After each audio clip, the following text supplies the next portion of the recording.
But Michael, you are looking very serious. Thank you, Johan. We are now broadcasting live on YouTube. I was in the process of launching the transmission on YouTube. Thank you very much. Thank you to the familiar faces that are joining us from the Netherlands. And without further ado, I will start. So, good morning in Mexico City. Good afternoon in the Netherlands. As you all know, today we're here to listen and to learn a little bit more about cultural differences between Mexico and the Netherlands. And Holland House is committed to supporting and sharing interesting information with the Netherlands business community. So today we have with us a very interesting speaker and work from John Hyatt. John Hyatt is an international business development professional who has spent the last 11 years in Mexico City assisting international firms with sourcing and market development projects in the United States, Latin America, and the Caribbean. And we wanted to work with him because he has true expertise in assisting international firms in Latin America, preventing them from making cultural mistakes that can be very costly for business. So without further ado, John, good morning. Thank you. I believe you're joining us from the US. So thanks for doing that, and thanks for your time. Yes. Good morning, Misael. Yes, I'm in the US for the next few days visiting clients. But it's a pleasure to be here. Thank you. Thank you so much for the introduction.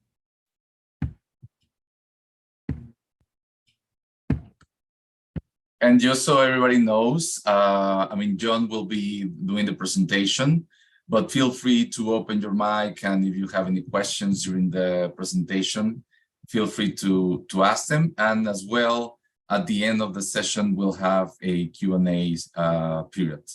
So please, John. I think, do you want to share your screen? Or? Yeah, I'm going to go ahead and share my screen. And I think, as you said, I'm going to speak for about 20 to 30 minutes. I prefer kind of an open-ended. If you want to turn this into a dialogue conversation, that's perfectly fine. If people just want to raise their hands and kind of interject or interrupt or whatnot, especially if some people even have their own experiences from doing business in other regions or as well as in Mexico or other parts of LATAM, that's fine. And like you said, then we'll leave about 10 or 15 minutes for a follow-up, no? Or for Q&A at the end. Perfect. Okay. Yes, to give you guys a little bit of background on me, as Misael said, I've actually been in Mexico City since 2008 in and out. And have been working almost exclusively over the past several years on manufacturing nearshoring. I'm a part of a group of companies called the Mexico Strategic Sourcing Alliance, and we essentially assist Western firms, mostly Western firms, with setting up manufacturing nearshoring in Mexico and the rest of LATAM, which is obviously a large trend with what's going on specifically between the West and China right now. I'm gonna use a couple of manufacturing examples today, but I think the idea is we're gonna focus more on business cultural differences today. And as Misael and I have agreed, we're gonna do a later webinar in in September, that is more specifically focused on the nearshoring process and how to set up shop in Mexico for Western firms. So I want to just start by just asking a question, and if people would like to kind of answer guesses, like I said, we can have kind of an open dialogue.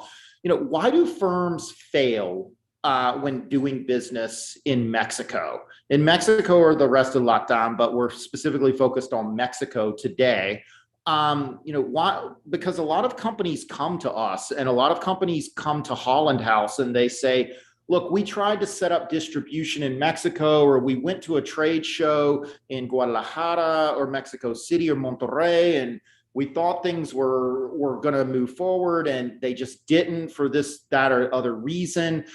Does anybody have any ideas? And like I said, you can raise your virtual hand or can interject. Why do a lot of Western firms, specifically Western firms, since we're all Westerners here, why do they often fail when trying to do business in Mexico?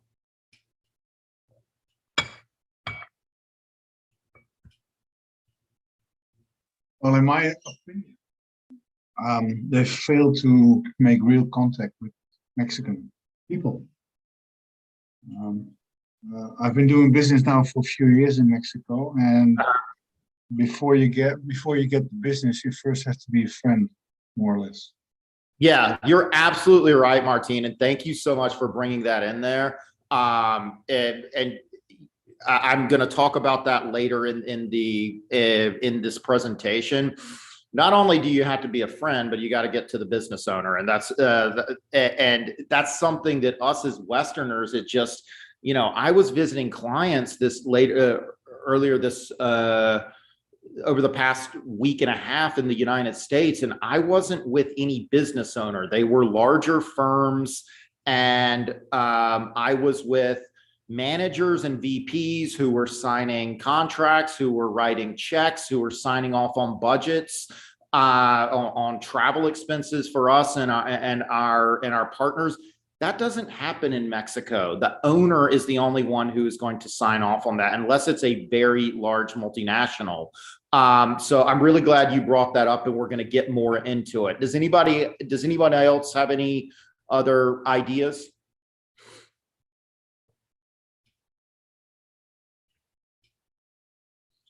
Fine, so we'll go ahead and move on. So I want to ask another question. You know, high context versus low context cultures.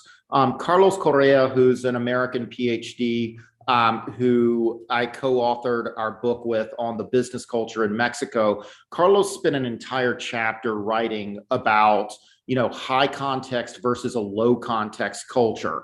Does anyone know what culture the Netherlands is? They're really, according to a lot of quote culturalists, there are only two types of cultures in the world: high context or low context, with at least with regard to business in this sense. Does anyone know what type of culture the Netherlands is and what type of culture Mexico is? I'll give you a hint. They're not the same one.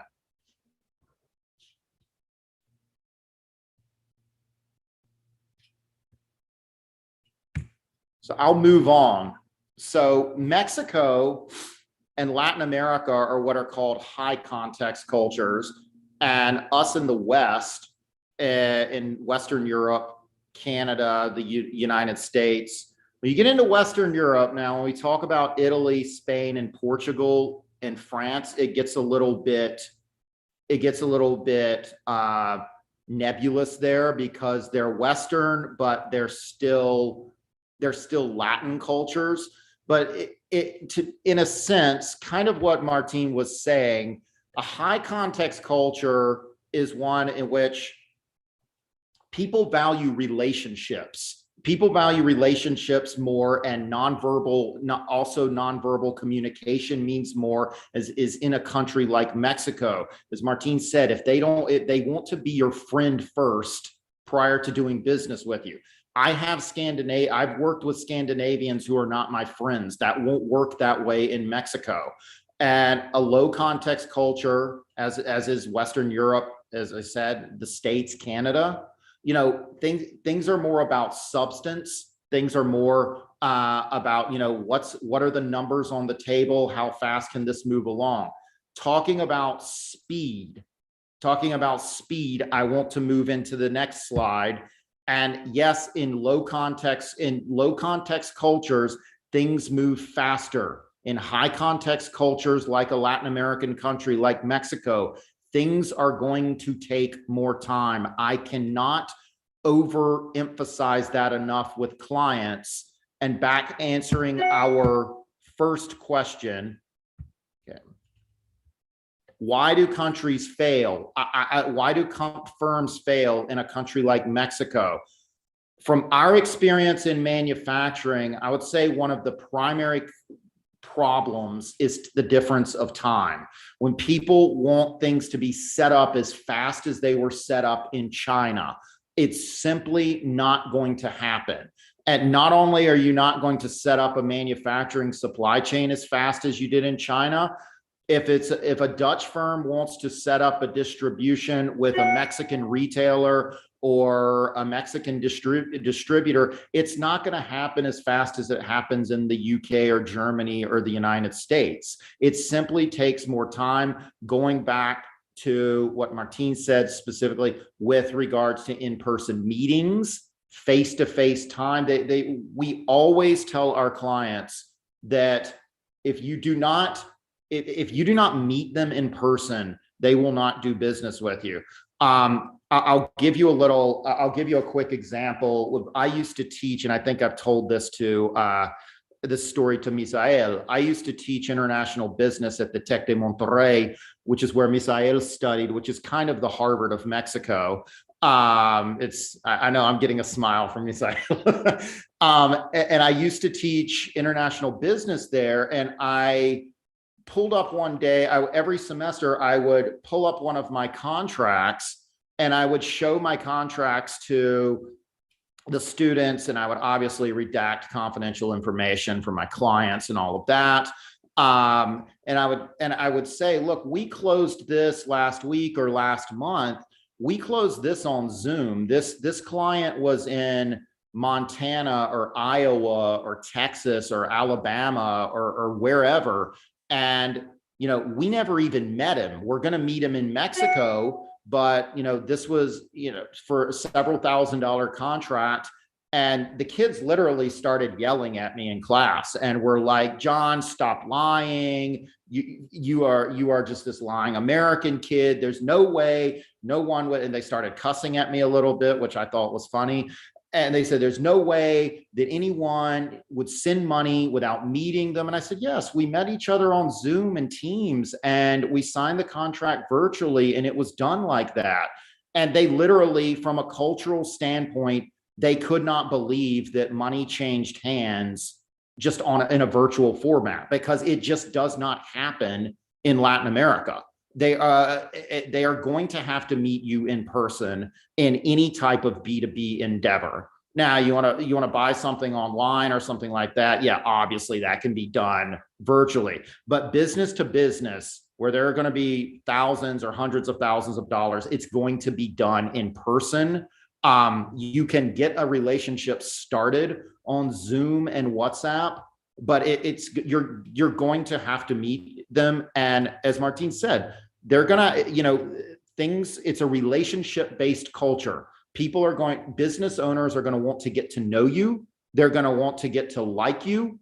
And they're going to basically want to be your friend prior to doing business with you. And we tell clients all the time, if they do not know you and like you, they will not do business with you, period. It doesn't matter how thick your pocketbooks are. It doesn't matter how much money you're willing to throw on the table. If a LATAM business owner does not feel comfortable with you in a personal sense, he or she will not do business with you. Misael, you wanted to add something? Yeah. So, I mean, I find very interesting what you're mentioning, but just look at what you were saying about time differences, because that's something that I've heard from interacting with many Dutch companies that come to Mexico. So I have two questions. Maybe you can add on a little bit on the time differences. So how long do you think it takes on average to close a deal, or the difference between what you said, like in the US, you would expect your first client to come, I don't know, after 2 months, 1 month, 6 months. And in Mexico, how much longer does it take? Do you have that type of comparison that you can share? And the other one is, does it matter that it is, so the culture in Mexico, we know that maybe the government is not as business friendly as in other parts of the world. Does it have to do with government versus private, or it takes longer, whether if it's private companies, governments, like everything takes longer when doing business in Mexico? Just wanted to ask those two questions. Okay, yeah, those are really good questions, Misael. So, and actually, I'm going to turn it into three. So your first question, is there like an average on how long controlling for everything the same deal would take in a Western European country or the United States as opposed to Mexico? I've never really researched that to have those numbers. I would say at least double or triple the time if I just had to guess. But, you know, the other things that you brought up with the government, that's one of those. I'm glad you mentioned that, because those are some of the reasons that things take longer. It's not all because, you know, we need to be careful about stereotypes about, well, all the Mexicans want to do is just sit around and drink tequila with you for 3 or 4 weeks and get to know you prior to making a decision. That's kind of ridiculous. People can get to know you after, you know, one business breakfast, a nice business dinner, and then they're ready to start talking numbers. It's not like it takes, you know, a month of dinners that are 3 or 4 visits. Now it can depend on the deal, but as I said, all things being equal, I would say it takes double, or it can usually take 2 to 3 times. But from our experience, with what you said with the government, that's actually one of the reasons that things take so long, because we work with Mexican factories all the time where they are going to need a new certification for our client to be able to get something in the United States, whether it's a UL certification or an ISO or something like that. And it may take, or specifically with Mexican government certifications, there's a Mexican government certification called the EMEX, which means if a Mexican factory imports a component from another country, as long as that component goes into an exported product, it doesn't have to pay. They're not responsible for paying taxes for that, for tariffs or value added tax for that product. And if you want to set up manufacturing in Mexico, in many cases, it's very important that your manufacturer has that certification. Well, with the Mexican government, that certification can literally sometimes take years, depending on where the factory is. And we're dealing with several projects specifically with the EMEX right now. So things take longer, but a lot of times you can kind of blame the Mexican government. The other thing that's kind of the third aspect of this time thing that I want to get into is, if things take longer in Mexico, just from a cultural standpoint, from distributor A or supplier A, if they're having to do business with other suppliers and other distributors, multiply that time on, because it kind of compounds. So it's not all one business owner's fault because of his or her way of doing things. The other thing is liquidity. They do not have liquidity Mexican firms do not have the same amount of liquidity that specifically American or other Western firms have. I can go to the bank here. I get emails almost on a weekly basis here in the States from American Express and from Chase Bank, offering me a several $100,000 business line of credit for my company. That doesn't happen in Mexico. That doesn't happen. To get credit and liquidity in general is just far less common, and you have to jump through lots of hoops and lots of original documents and applications to be able to get credit. So a lot of firms, it's just a question of, specifically in supply chain, or distribution, they may not have the credit or the liquidity to be able to move forward as fast as you want. And that's another big thing when setting up sales and distribution. Firms are going to ask you for most of the time, terms are going to be on the table, because again, there's not that liquidity, but terms are on the table in all countries. People always want terms when doing big B2B distribution or manufacturing. But thanks for those questions, Misael. I think they were really helpful. and to move into the negotiation culture, things are face to face with regard to negotiation. And also, I'm going to get into another slide about this. Not only are they face to face, but generally, specifically in our industry, you're going to have to do multiple rounds. I have a call with a company in the Midwest later today, actually an hour after this webinar. We spoke Sunday, we spoke Friday. He sent me his information. I'm going to get on a 20-minute call with him and negotiate our final fees. Okay. Again, that's not going to happen in Mexico. They're not going to negotiate with you like that. One, over Zoom in most cases. And two, it's going to require multiple rounds. It's going to require multiple rounds and a lot of back and forth. Think of the Arabic negotiation culture. And I always say, Mexico has a plethora of Lebanese immigrants that I, in many ways, think influenced that culture, where it is a far more back and forth negotiation culture. And again, it's probably going to require some dinner and some get to know you, like Martin said. Final couple things I just want to hit on.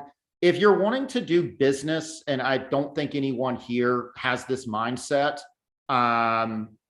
because otherwise you wouldn't be on this call.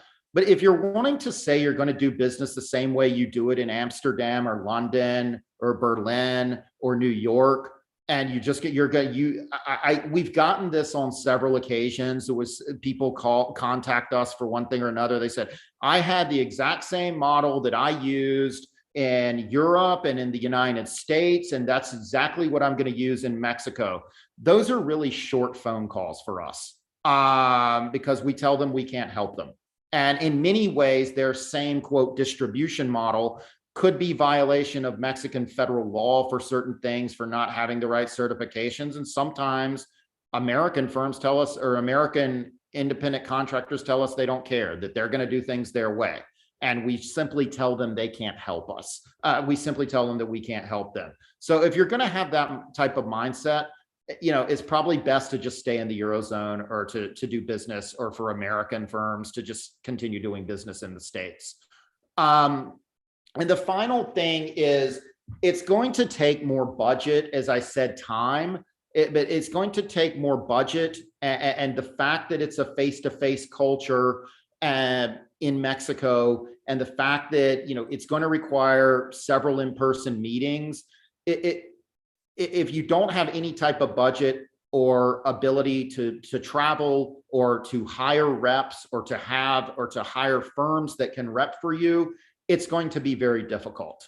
I'm not saying that you can't set up a solid distribution in Mexico or the rest of LATAM off of a couple of calls and one visit. I mean, it can happen, but the chances are going to be very much against you. So to move on, and I think we've got about 10 more minutes and I'll finish. I want to talk about, what goes on within Mexico. Is Mexico the same country everywhere? I know the Netherlands is a rather small country. I don't know a ton about the Netherlands. Are things the same in Amsterdam as they are in more rural regions? Probably not. And one of my favorite movies from the early 2000s with Reese Witherspoon was Sweet Home Alabama, where if any of you remember, she was this uppity New York girl who was she was actually from Alabama and was marrying the son of New York's mayor, who the mayor was played by Candice Bergen. And so she went down to get divorced from her first marriage, and she looked at her father, who was walking out to the Civil War reenactment, dressed up in a Confederate uniform, and she rolled her eyes and she said, people should need a passport to come back down here. And I always laugh, because the States is really that way. And we mentioned that in our book, that, I don't do business with clients in Wyoming the same way that I do business with people in New York or Los Angeles. People in New York or Los Angeles, a 15-minute call would take 30 minutes with someone from Wyoming or Alabama. There's more of, actually, in the rural areas of the United States, It's more of a Latin American type of culture where they want to get to know you, specifically, especially in agricultural industries. Farmers are notorious for wanting those in-person meetings and wanting to get to know you. Well, Mexico's not that much different from the US in that sense. And I think, so many people, specifically here in the United States, they feel like, because of not just regional differences, but differences amongst industries and education levels. People tell us, well, we have Mexicans that cut our grass in the United States, or we go to the Mexican restaurant over here a couple of times a week. And I really do get these comments from people, or our cleaning lady is Mexican, or my son works on a construction crew or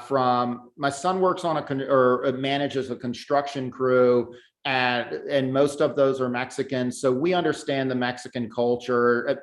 I mean, that's absolutely ridiculous, folks, that you feel like you understand, that you think that a Mexican waiter at a Mexican restaurant, or a woman from a rural region of Mexico who probably has an 8th grade education, who's cleaning your house, is going to have the exact same culture and way of doing business as a vice president of a company in Monterrey or Guadalajara who studied a semester in the United States. I mean, that's absurd. I mean, someone like Misael, who studied at an international university in Mexico, to think that he has the exact same mindset and way of doing business and negotiation culture as someone who cuts your grass in Texas. That's absurd.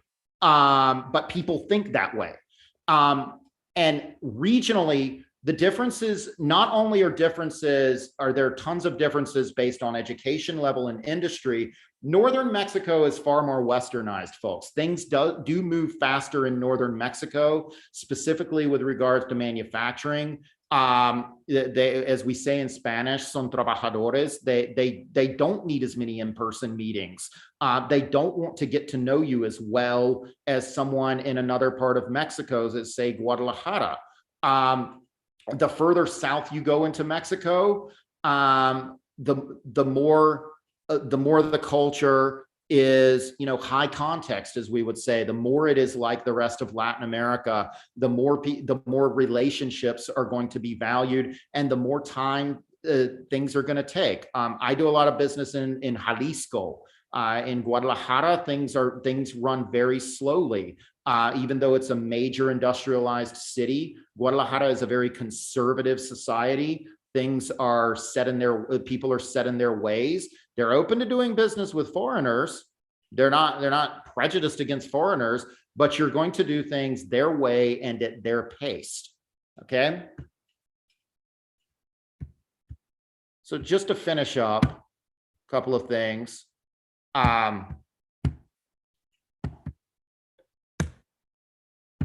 John, just a quick question, because you mentioned, I think, a topic that is interesting for a couple of people in the audience. You mentioned farmers, and here in Mexico, do you find that, like in the agribusiness sector, is that something that you see that it takes longer, or they want to build relationships? Is that something that you see different as in manufacturing, or it's just Mexican culture and not necessarily farmers or agricultural or agribusiness sector culture? Have you seen any cases, or can you refer to? Well, yeah, I've worked in agriculture. I've worked in fruit export to the United States, and they definitely want to get to know you, probably the same as in manufacturing.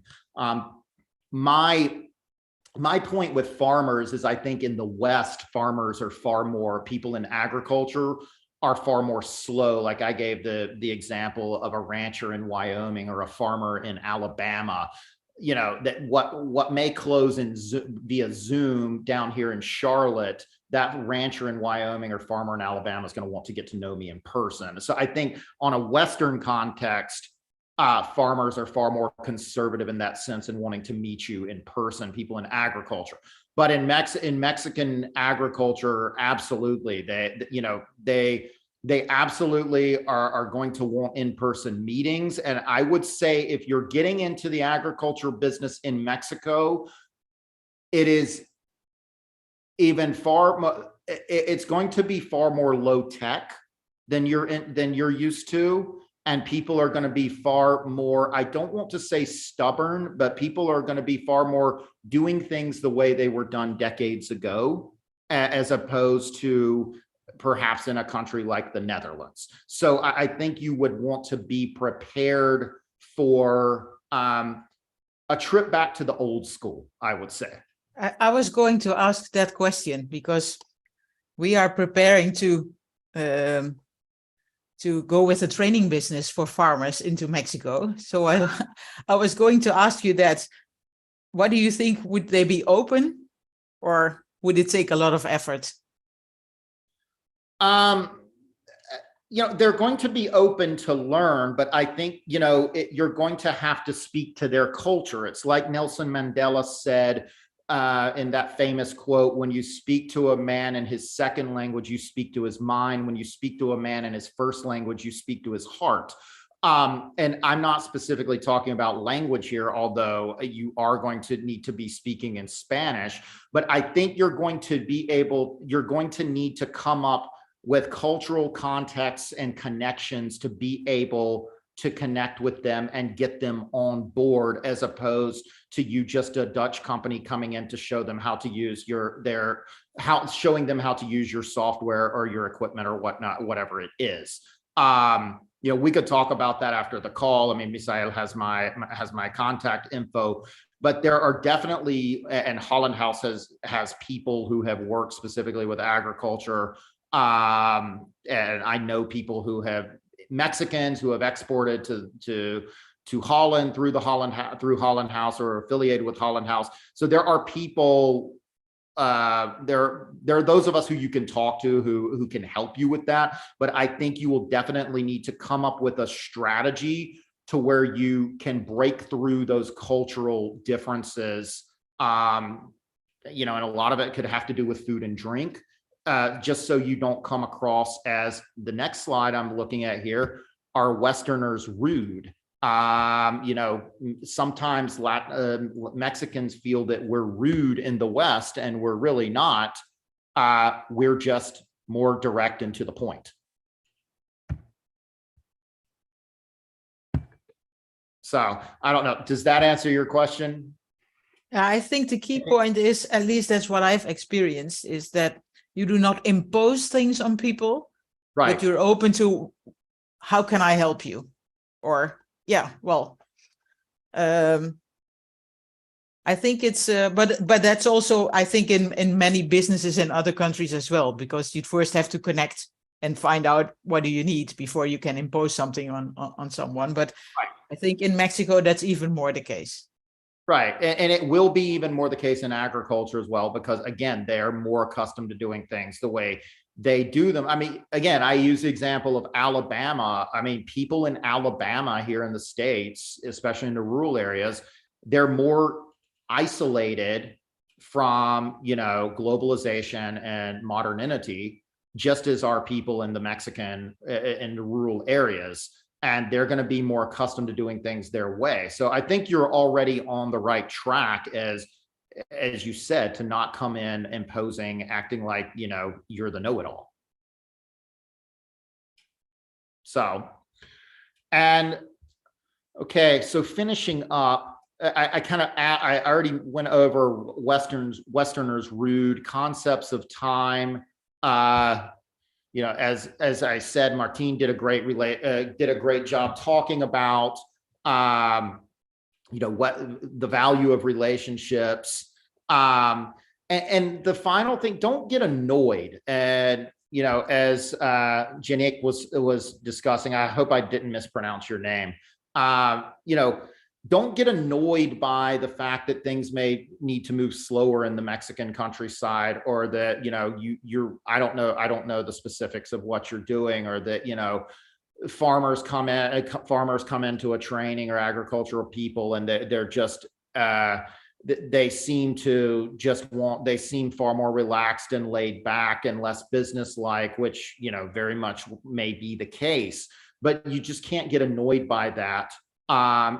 Just as, you know, I gave a webinar a couple of years ago to Americans about the role of women in Mexican business culture, and amongst men and women. You know, we walk into offices in Mexico City and we kiss each other on the cheek. I do that in the United States, I'm going to be fired and I'm going to be in court, you know, for sexual harassment, and I'm going to be all over the news. It's not right or wrong, it's just different. So if you just notice and accept the differences, then, you know, you've won half the battle. So, and again, I want to talk a little bit about negotiation protocol, specifically with business to business. Things are very drawn out. If you're selling a product or service into Mexico, I would a LATAM firm is going to expect you to come in way above what you're going back to that Arabic business culture. They're going to be expecting you to come in much higher than you would, than you're willing to take. You know, we often send our quotes to American firms where we may go down 15% or something like that. Okay, Misael, you can't put this on YouTube anymore. Okay. You know, there's a very small window in the United States, and we often just basically quote what we're asking in the United States with regards to our fees to our clients or to Canada. And often they don't, I would say 8 out of 10 times, they don't even ask us for a lower rate or a lower fee for us as consultants. They say, yes, we'll take that, or no. That's not the way it works. There's going to be back and forth unless you come in so high that things are you're just going to scare them away. And that's another conversation. But be prepared to come in higher if you're selling a product or service. If you're like us in manufacturing, nearshoring, Mexican firms are never going to quote you initially anything close to what they want or what they will finally take. I mean, we've had bids come in on initial rounds of manufactured product 500% higher than the final price that we've negotiated. Literally. I mean, we had a project last year where the piece price started at $132 and the final price was $18 for the same product. I mean, that is a ridiculous concept in our mindsets. You know, why would you waste so much time and energy going back and forth? But again, just like I said with the cookie cutter approach, with the people who are saying, I will do things the exact same way I did them, you know, in the UK. If you're going to come in with that approach, you're setting yourself up for failure. Okay. Always, please don't look desperate. Specifically in our case, in what we do, you know, you need to hold your ground. Don't respond immediately when you're negotiating, especially, you know, after in-person meetings, things can often switch to email a little bit. You know, they are becoming more westernized in certain industries, but you know, if you quote a $1,000 piece price for something and then they come back 800, you know, don't respond that day. Let them think about it. Let them sit on it. And that's general negotiation protocol across a lot of cultures. Don't look desperate. And one of the things that we often tell our clients is don't fly to Mexico immediately. You know, initial meetings can come on Zoom. And if they want to meet with you in person, that's fine. But don't get on the plane the next week or the next month. When our clients come to Mexico too early, they lock themselves out of lower pricing because that Mexican supplier, that factory owner sees, okay, they're in trouble with China, they're in trouble with tariffs, they're in trouble with supply chain. We had a Zoom meeting and 2 weeks later, they rearranged their schedule to come down here and be on my factory floor and see me. I can get more out of this. And, you know, not wanting to sound ethnocentric, but the LATAM business culture is still a lot of a short-term mindset. Again, it's starting to change to more about long-term partnerships, but there is still the mindset of how much can I get right now? If you look desperate, you're not going to get you're going to be leaving money on the table, whether you're buying or selling. Okay. And again, I talked about decision-making. Just a little bit about manufacturing culture as a teaser for our next webinar in September. I know some of you may not really care about this. People looking to buy finished product, notoriously the way American firms want to buy finished product, the way they do in the Canton Fair, that just doesn't exist in Mexico. That there's no real culture of IP theft in Mexico the way there is in China. Factories just do not have the overall capacity that they do in Asian countries, or the efficiency. Doesn't mean you can't get competitive pricing, but it's going to be a different process, and suppliers are going to require more development. The last point I had there, they're going to require far more development than they do in an Asian country or to contract manufacture in another Western country. So, okay, that is it. I hope I didn't take too much time, or am I right around our cutoff? No, it's perfect, John. Thank you. I think you have touched upon many interesting points.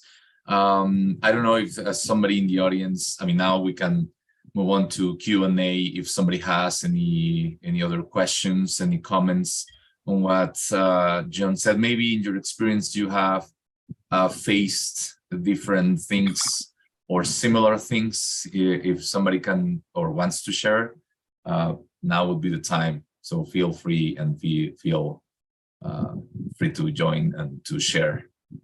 I have a question related to the cultural difference, or how important would it be for us as companies to have ambassadors in Mexico? So a couple of people that really like what you do, and would that help? Yeah, anything to have a friend of a friend, or so to say, or what? But what do you mean? Can you give me a hypothetical to where you just you have someone on the ground? You're not saying hire someone. You're just saying like more of a network in Mexico. Yes. Well, for example, we have been to Mexico a couple of weeks ago. I've met some interesting people at the Congress, and they say, I really like what you do. Maybe I can find some business for you, or would that be like they do it because they like you, or would they also would like to earn something from that, or how would you see that? Well, I think someone who told you, I really like what you do, I'd like to find some business. I think they're trying to get some money out of it as well. Okay. Most likely they just might not have told you that. Now, do they want some type of commission contract with you, want some type of retainer with you, or a combination of the both? I don't know. Remember, but that's interesting, what you just brought up, and going back to the cultural differences.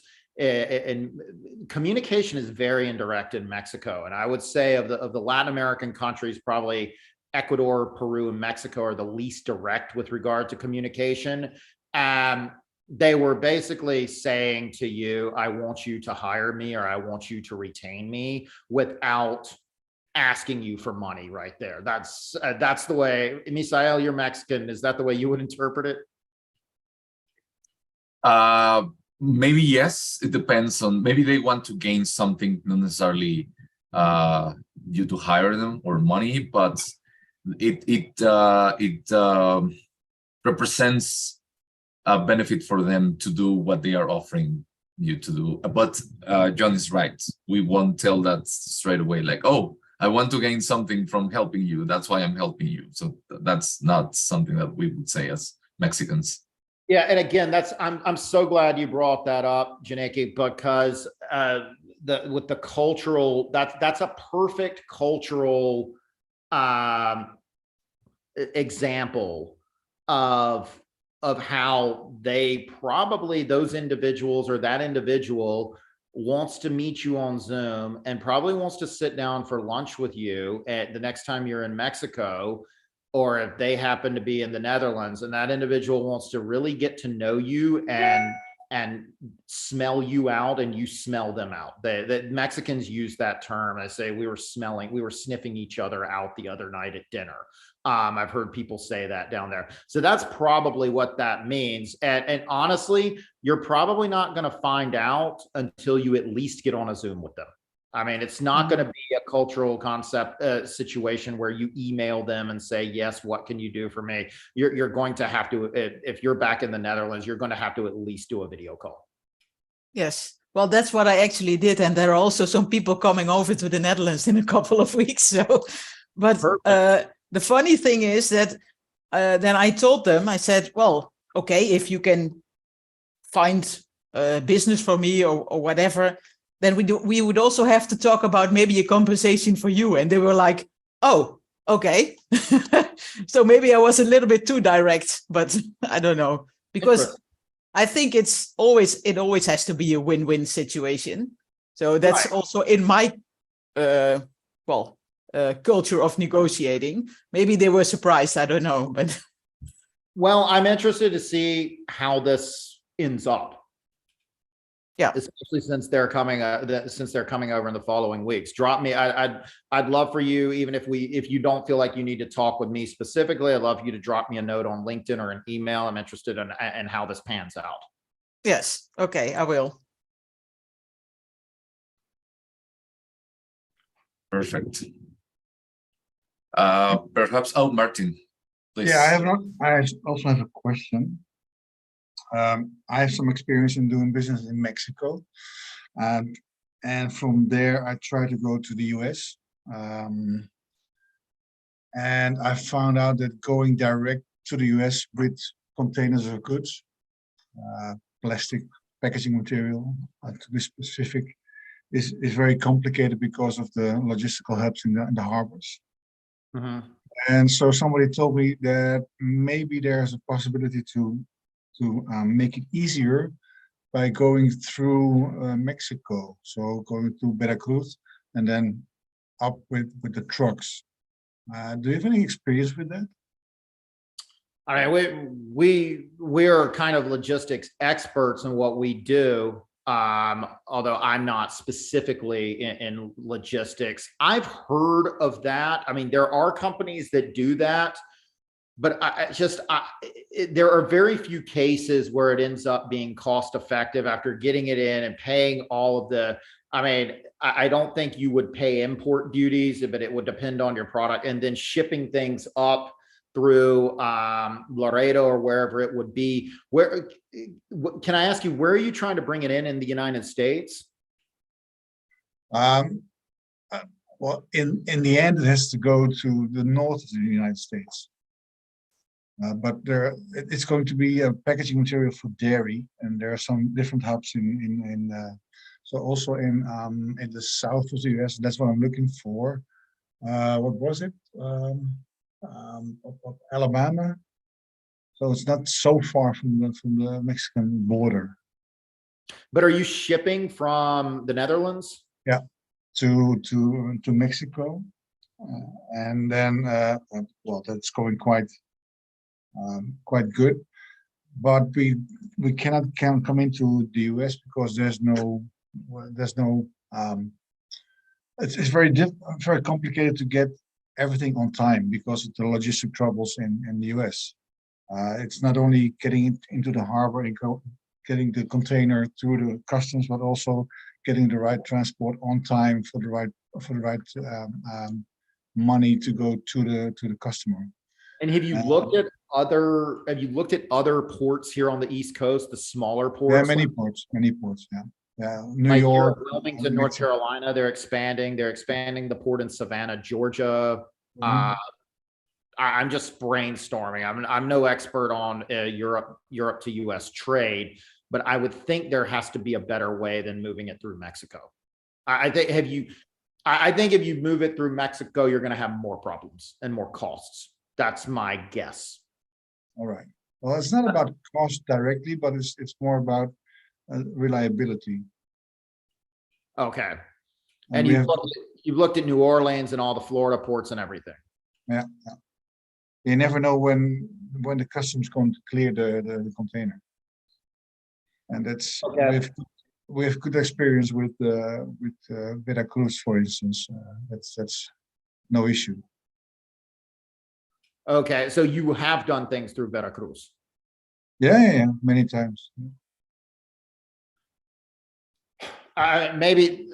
Maybe it is your best option. I know people who have done things like that, specifically from Asia to the Mexican ports like Manzanillo, and then shipped it up to the United States. But in most of those cases, and we've worked those projects, they're doing some type of final assembly in Mexico where they're putting final pieces onto something. Okay. So it's a little bit, so it's not like it's just going through Mexico. No, that's different. Yeah. But please share your email with me and I will talk around to a couple of partners and see if I have at least advice or people that you could talk to. All right. Your email is somewhere. I can share the contact information. Sure. So Share my yeah, contact information with John. perfect. Okay, Thank you very much. great. Michelle. And if everybody is okay, I mean, I will share John's email with everybody listed for the webinar. And I think if nobody else has a question, then I'm going to go ahead and first, thank you, John, for your time, for sharing your experience, expertise, and knowledge on this topic. That is very important for Holland House Mexico, and it's very important for us to open this type of discussions, this type of forums. As you said, we're looking forward to next sessions. So thank you as well to the audience for connecting. I know there's some time difference in the Netherlands. We try to make it business time, business friendly time. So hopefully it's not very late for you there. I think it's around 5:30 p.m. So I think it's good for end of business day. So I will share with everybody John's contact information, because I think it would be of use for you to get going the conversation, and maybe something can develop from there. So thank you very much, and have a good rest of your day. Okay. Thank you so much. Thank you, Misael. And Wonderful. thank you, John. Take care. Thank you. Bye-bye. Thank you as well.